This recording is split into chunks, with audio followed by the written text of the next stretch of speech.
प्रकरण 24. चालू वर्तमान. गुप्तचरांचे काम हे कधीही न संपणारे, न थांबणारे. युद्धकाळात ते जेवढ्या जोमाने सुरू असते, तेवढ्याच, त्याहून अधिक जोमाने ते शांतता काळात चालू असते. कारण, कोणत्याही राष्ट्राच्या जीवनातील शांतता काळ हा भविष्यातील संघर्षाच्या तयारीचा काळ असतो. त्या संघर्षातील सर्वात मोठे अस्त्र असते, माहिती. ती आपल्याकडे आधीच असणे महत्त्वाचे. चीनी युद्धनीतिज्ञ सन त्सू यांनी इसवी सनापूर्वीच्या 6व्या शतकात या माहितीचे महत्त्व सांगून ठेवले आहे. आपण कोण आहोत आणि आपला शत्रू कोण आहे, याची ओळख तुम्हाला असेल, तर तुम्हाला 100 लढाया झाल्या, तरी त्याच्या परिणामाची चिंता करण्याचे कारण नाही. पण तुम्ही ना स्वतःला ओळखत असाल, ना शत्रूला जाणत असाल, तर मात्र तुमचा प्रत्येक युद्धात पराजय ठरलेलाच, हे सन त्सू यांचे प्रतिपादन. त्यांनी आणखी एक गोष्ट सांगून ठेवली आहे. ते म्हणतात, विजयी वीर पहिल्यांदा जिंकतात आणि मग युद्धावर जातात, तर पराभूत योद्धे पहिल्यांदा युद्ध करतात आणि मग विजयाची अपेक्षा करतात. युद्धावर जाण्यापूर्वीच युद्ध जिंकायचे असेल, तर शत्रूला ओळखणे, त्याच्या बलस्थानांची व कमजोरींची माहिती आधीच असणे आवश्यक. ती मिळवणे, आपल्या विद्यमानच नव्हे, तर संभाव्य शत्रूंची आणि केवळ शत्रूंचीच नव्हे, तर मित्रांचीही गोपनीय माहिती मिळवणे, हे हेरांचे काम. त्याचप्रमाणे, गोपनीय माहिती आपल्या मित्रांनाही कळू न देणे, हेही हेरांचे काम. इंटेलिजन्स आणि काउंटर इंटेलिजन्स म्हणतात ते हेच. आपल्या राष्ट्रीय हिताड येणाऱ्यांची माहिती मिळवायची असते. ती काही केवळ संगणकाचे स्मृतिकोश भरून ठेवण्यासाठी नव्हे, त्या माहितीचा, इंटेलिजन्सचा, वापर करायचा असतो शत्रूला दुबळे करण्यासाठी, आपल्या राष्ट्राच्या हितासाठी. च्या यशस्वी कारवाया, मोहिमा यांच्या कौतुकाची खरी कसोटी असली पाहिजे. ती हीच. तेव्हा, च्या मोहिमांची माहिती घेतल्यानंतर प्रश्न विचारला पाहिजे, तो हाच की, या कारवाया भलेही कितीही चित्तथरारक, रोमांचक वगैरे असतील, त्यातून आपले किती आणि कोणते राष्ट्रहित साधले गेले? चा गेल्या 50 वर्षांचा हा हिशेब लावण्यास बसलो, तर एक लक्षात येते की, जगाच्या पाठीवरची ही अशी एकमेव गुप्तचर संघटना असेल, की जिच्यामुळे स्वदेशाचा भौगोलिक नकाशा वाढला आहे आणि जिने शत्रुराष्ट्राचा नकाशा बिघडवून ठेवला आहे. 1971 मध्ये पंतप्रधान इंदिरा गांधी यांच्या नेतृत्वाखाली भारतीय लष्कराने अभूतपूर्व कामगिरी केली. पाकिस्तानची फाळणी केली. भारतीय उपखंडात बांगलादेशच्या रूपाने एक स्वतंत्र राष्ट्र जन्मास घातले. त्याचा पाळणा हलवण्यात चा मोठा हात होता, हे कोणालाही विसरता येणार नाही. सिक्कीमचे भारतीय संघराज्यातील विलिनीकरण हाही च्या मुकुटातील एक मानाचा तुरा. सिक्कीम भारतीय संघराज्याचा अविभाज्य भाग बनणे, यास प्रचंड भूराजकीय महत्त्व आहे. त्या घटनेचा अर्थ संपूर्ण ईशान्य भारत, भारतीय, राहणे हा आहे. एकीकडे सिक्कीमचे सामीलीकरण आणि दुसरीकडे बांगलादेशची निर्मिती यांतून भारतीय उपखंडातील भूराजकीय सत्तासमीकरणच बदलले. अगदी या दोनच मोहिमा जरी जमेत धरल्या, तरी केवळ तेवढ्यावरूनही ला यशवंतच म्हणावे लागेल. पण हा झाला इतिहास. च्या वर्तमानाचे काय? सारख्या गुप्तचर संस्थांबाबत अडचण हीच असते की, त्यांच्या चालू वर्तमानाची खबरबात हाताच्या बोटांवर मोजता येतील एवढ्याच लोकांना असते. त्याबाबत अन्य कोणीच काही सांगू शकत नाही. बातम्यांतून अधूनमधून माहितीचे काही तुकडे बाहेर येत असतात, पण त्यांच्यावरही गुढतेची एवढी पुटे चढलेली असतात की, खरे काय, खोटे काय, सारेच भंजाळून टाकणारे असते. म्हणजे उदाहरणार्थ, श्रीलंकेचे अध्यक्ष मैत्रीपाल सिरिसेना यांचा आरोप ने आपल्या हत्येचा कट रचला आहे. पंतप्रधान नरेंद्र मोदींना त्याची कल्पना नसावी, पण भारतीय गुप्तचर आपल्याला ठार मारण्याच्या प्रयत्नात आहेत, असे सिरिसेना म्हणाले. तेही श्रीलंकेच्या मंत्रिमंडळाच्या साप्ताहिक बैठकीत.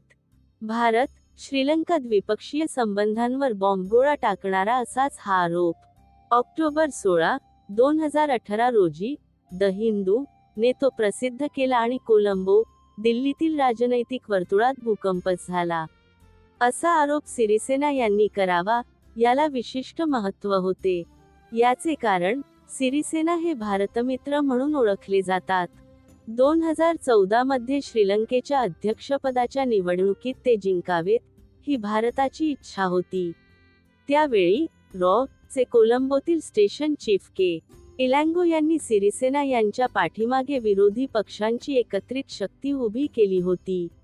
त्या निवडणुकीत अपेक्षेनुसार सिरिसेना विजयी झाले आणि सत्तेवर येताच त्यांनी श्रीलंकेच्या परराष्ट्र धोरणाचा चीनकडे वळलेला चेहरा अपेक्षेनुसार भारताच्या दिशेने वळवला. आणि आता तेच त्यांच्या हत्येचा प्रयत्न करत असल्याचा आरोप ते करत होते. याचा अर्थ काय? एकतर सिरिसेना हे भारताच्या हिताविरोधात काम करत असून त्यामुळे ते भारतास नको झाले आहेत. परंतु याबाबत पंतप्रधान नरेंद्र मोदी यांना माहिती नसावी, असे सिरिसेना म्हणतात. म्हटल्यावर सिरिसेना हे अद्याप भारतमित्रच आहेत, असे मानण्यास जागा उरते आणि तसे मानल्यास भारतमित्र सिरिसेना यांच्या हत्येसाठी स्वतंत्ररित्या प्रयत्न करत आहे, असे म्हणावे लागते. त्याचा अर्थ सरळ आहे. भारताच्या हितास बाधा पोहोचवू पाहत आहे. आता यातील खरे काय, की सत्य याहूनही काही वेगळेच आहे? सिरिसेना यांच्या आरोपाचे वृत्त प्रसिद्ध झाल्यानंतर कोलंबोतही खळबळ माजली. श्रीलंका सरकारने तातडीने त्याबाबत खुलासा केला. सिरिसेना यांचे सल्लागार आणि समन्वय सचिव शिराल लाकथिलाका यांनी माध्यमांना सांगितले की हत्येच्या प्रयत्नात चा हात आहे, असे सिरिसेना म्हणालेच नव्हते. माध्यमांनी त्यांच्या वक्तव्याचा विपर्यास केला. या हत्येच्या प्रयत्नामागे केवळ भारतीय गुप्तचर यंत्रणा आहे, एवढेच ते म्हणाले होते. मंत्रिमंडळाचे प्रवक्ते आणि मंत्री रजिथा सेनारत्ने यांनीही हाच खुलासा केला. खुद्द सिरिसेना यांनी मोदी यांना दूरध्वनीवरून हेच सांगितले. याचा अर्थ कसा लावायचा? हा आरोप प्रसिद्ध होण्याची वेळही लक्षणीय होती. श्रीलंकेचे पंतप्रधान रानिल विक्रमसिंघे आणि पंतप्रधान नरेंद्र मोदी यांच्या नियोजित भेटीच्या पार्श्वभूमीवर हे वादळ आले होते. 20 ऑक्टोबरला नवी दिल्लीत ही भेट झाली आणि त्याच्या दुसऱ्याच दिवशी विक्रमसिंघे यांनी माध्यमांना माहिती दिली की श्रीलंकेतील भारतीय विकास प्रकल्पांना परवानगी देण्यास उशीर लावला जात असल्यामुळे पंतप्रधान नरेंद्र मोदी हे नाराज आणि असमाधानी आहेत. कोणावर नाराज? तर अर्थातच सिरिसेना यांच्यावर. काय सांगू इच्छितात विक्रमसिंघे या वक्तव्यातून? हा सर्वच बहुधा अपमाहिती, डिसइन्फॉर्मेशन मोहिमेचा भाग असावा.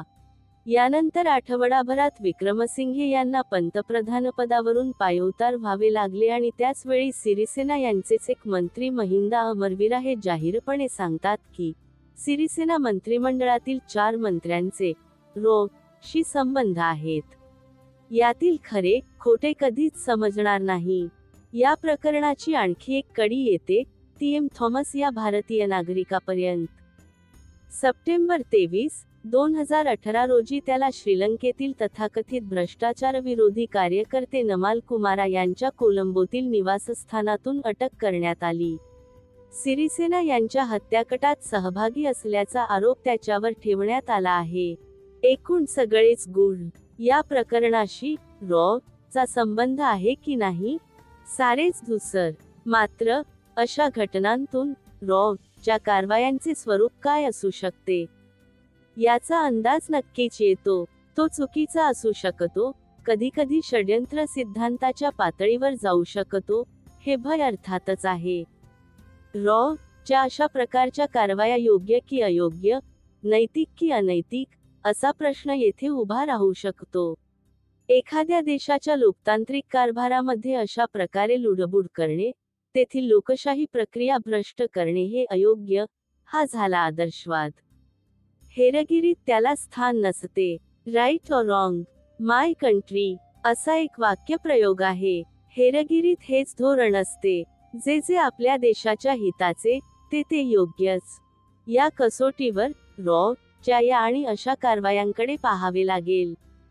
त्या कारवाया खासकरून वर्तमानकालीन वा नजीकच्या भूतकाळातील कारवाया सरकारच्या पातळीवरून अधिकृतरित्या कधीही मान्य करायच्या नसतात. कोणताही देश तसे करत नसतो. कोणी केलेच तर ते कसे अंगाशी येते हे 2016च्या ऑगस्टमध्ये आपण अनुभवले. पंतप्रधान नरेंद्र मोदी यांनी त्या वर्षी स्वातंत्र्यदिनी लाल किल्ल्यावरून केलेले भाषण गाजले. ते त्यातील बलुचिस्तानच्या उल्लेखामुळे. मोदींनी त्या भाषणात केवळ बलुचिस्तानातील लोकांचे आभार मानले होते. सामान्य व्यवहारात अशा आभारप्रदर्शनासारख्या भाषिक कृतीला तसा फारसा अर्थ नसतो.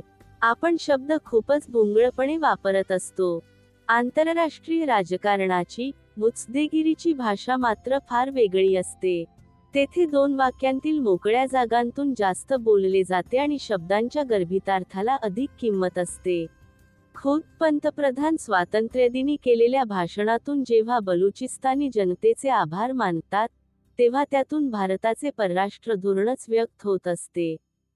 बलुचिस्तानातील आपला हस्तक्षेपच त्यातून उघड होत असतो.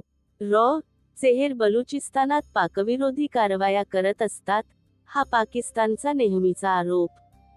त्याचा पुरावा म्हणून मोदींच्या त्या भाषणाकडे पाहिले गेले. माजी नौदल अधिकारी कुलभूषण जाधव यांना चेहेर असल्याच्या आरोपावरून पाकिस्तानने फाशीची शिक्षा सुनावलेली असताना मोदींनी ते विधान केले आहे. पाकिस्तान त्यावरून गदारोळ करणारच होते. आपण त्या आरोपांचा साफ इन्कार केला. परंतु त्यावरून एक गोष्ट खरोखरच स्पष्ट झाली की बलुचिस्तानात काहीतरी करत आहे. हे चे वर्तमान, ची स्थापना झाली तो काळ आणि आजचा काळ यांत कमालीचा बदल झालेला आहे. शीतयुद्ध चरमसीमेवर असल्याचा तो काळ होता.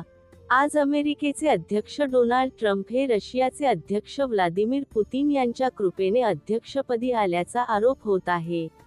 सोव्हिएत रशियाचे विघटन झाल्यानंतर रशियाची जागतिक राजकारणातील पत संपुष्टात आली होती. त्या काळात एक ध्रुवीय जगाचा अनुभव आपण घेतला. आज मात्र रशिया जागतिक माफिया राष्ट्र अशा अवतारात उभे राहिले आहे. चीन अनभिषिक्त महासत्ता म्हणून मिरवते आहे. जग त्रिध्रुवीय बनू पाहत आहे आणि गेल्या शतकात तटस्थपणाचा बुरखा घालून उभे असलेले आपण आज बिनदिक्कत अमेरिकेस मिठ्या मारत आहोत. या शतकारंभी इस्रायलशी आपण जाहीर राजनैतिक संबंध जोडले. इराण अजून आपल्या मित्रपरिवारात आहे.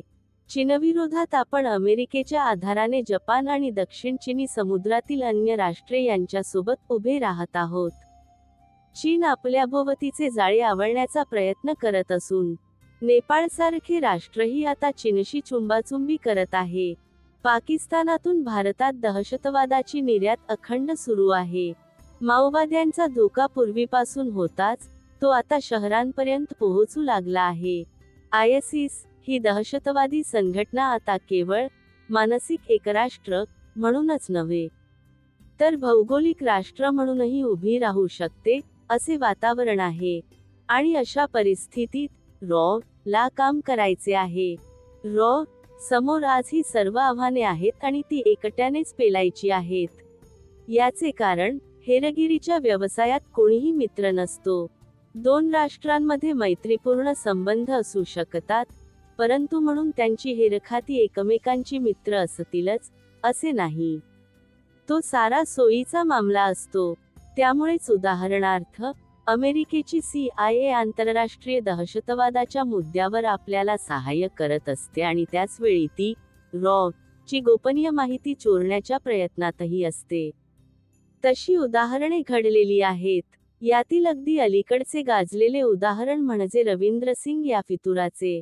हा मूळचा लष्करी अधिकारी. 80च्या दशकात तो मध्ये दाखल झाला.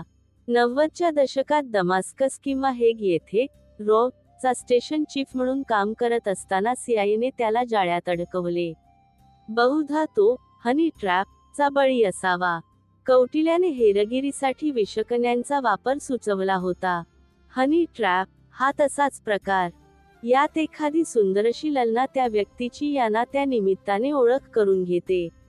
त्याच्याशी संबंध वाढवते आणि मग कधीतरी तिचे साथीदार त्या व्यक्तीची त्या तरुणीसोबतची नको त्या अवस्थेतली छायाचित्रे गुपचूप टिपली जातात. ती दाखवून त्याला ब्लॅकमेल केले जाते. त्या बदल्यात त्याला गोपनीय माहितीची चोरी करण्यास भाग पाडले जाते. गुप्तचर संस्थेतील एखाद्या अधिकाऱ्यावर अशी वेळ आलीच तर त्याचे पहिले कर्तव्य ठरते ते म्हणजे त्याची कल्पना आपल्या वरिष्ठांना देणे. त्यातून हा फितुरीचा डाव उलटवता येतो. गोपनीय म्हणून चुकीची माहिती देऊन विरोधी हेरसंस्थेला फसवता येऊ शकते. आपण पहिल्या प्रकरणात वाचलेच आहे की रवींद्र सिंग याने तसे केले नाही.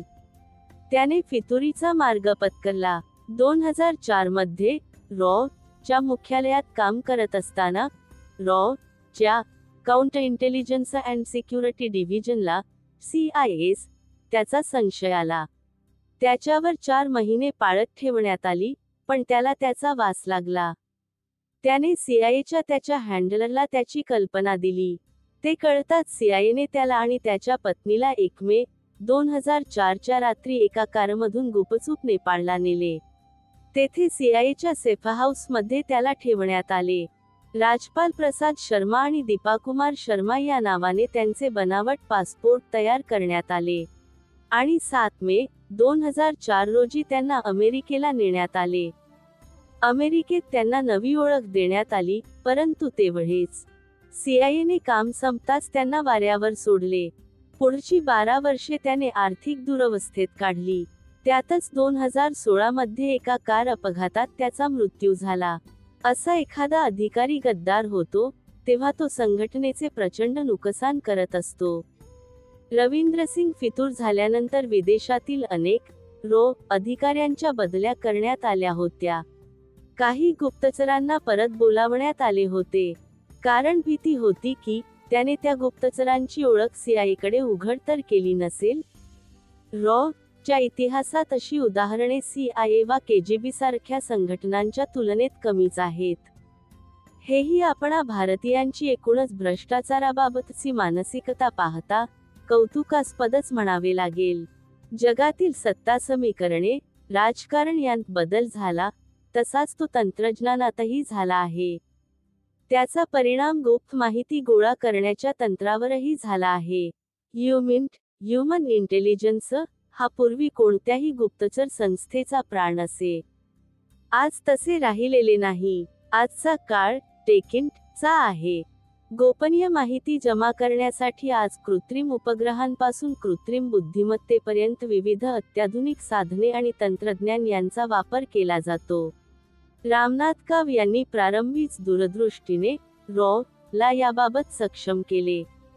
मधल्या काळात मात्र याकडे अक्षम्य असे दुर्लक्ष झाले होते. राजीव गांधी यांनी भारताला संगणकयुगात अक्षरश ढकलल्यानंतर त्याचा लाभ रॉ लाही झाला. कारगिल युद्धाच्या वेळी मुशर्रफ यांचे संभाषण रॉ चे तंत्रज्ञ टिपू शकले, ते त्यामुळेच. आज रॉ ची तंत्रक्षमता कोणत्या पातळीवरची आहे याची अधिकृत माहिती उपलब्ध नाही. उद्याच्या सायबॉरसाठी, सायबर युद्धासाठी ती सज्ज असावी, अशी अपेक्षा आहे. ही युद्धे कशी असणार आहेत याचा एक छोटासा नमुना अमेरिकी अध्यक्षपदाच्या निवडणुकीत दिसला. शत्रुराष्ट्राची राज्यव्यवस्था खिळखिळी करणे, तेथील नागरिकांत उभी फूट पाडणे, धोरणांतील सातत्याला सुरुंग लावून गोंधळाचे वातावरण निर्माण करणे, व्यवस्थेचे स्तंभ कमकुवत करणे आणि अंतिमत शत्रुराष्ट्र दुबळे करणे, हे कोणत्याही राष्ट्राचे धोरण असते. व्लादिमीर पुतिन यांनी आपल्या गुप्तचर संस्थांच्या त्यांच्या नियंत्रणाखालील हॅकरसेनेच्या सहाय्याने अमेरिकी निवडणूक प्रचारात हस्तक्षेप केला. आपणास हवा तो उमेदवार म्हणजे ट्रम्प निवडून यावा, याकरता खासकरून समाजमाध्यमांतून प्रोपगंडा केला. संगणकाच्या इंटरनेटच्या सहाय्याने सायबॉरला एका वेगळ्याच उंचीवर नेले. हा रक्तहीन घातपात पारंपरिक घातपाती कारवायांहून कितीतरी पट भयंकर, देशाच्या पायालाच हात घालणारा. आजच्या अत्याधुनिक माहिती तंत्रज्ञानाच्या युगात दहशतवादाच्या पलीकडले असे जे नवनवे धोके निर्माण झाले आहेत, त्यांचे आव्हान आज रॉ सारख्या गुप्तचर संस्थांसमोर आहे. पण एक खरे की कितीही अत्याधुनिक तंत्रज्ञान उपलब्ध असले तरी हेरगिरीतील ह्युमन इंटेलिजन्सचे महत्त्व आजही अबाधित आहे. याचे एक साधे कारण म्हणजे अत्याधुनिक तंत्रज्ञान माहिती मिळवून देऊ शकते. तिचे विश्लेषण करणे, तिचा अर्थ लावणे आणि त्याचे परिणाम जोखणे आणि त्यातून आपल्या वरिष्ठांना आणि अंतिमत सत्ताधाऱ्यांना योग्य सल्ला देणे, हे काम प्रगल्भ मानवी मेंदूच अधिक चांगल्या पद्धतीने करू शकतो. 9/11च्या हल्ल्यानंतर जगभरातील गुप्तचर यंत्रणा किमान एवढा धडा तरी शिकल्या आहेत की बदललेल्या काळाचे आव्हान पेलण्यासाठी कितीही अत्याधुनिक तंत्रज्ञान शोधले, वापरात आणले, तरी ह्युमनला मानवी हेरांना पर्याय नाही. रॉ. ची ही बखर हा त्याच मानवी हेरांच्या कर्तृत्वाला केलेला सलाम आहे.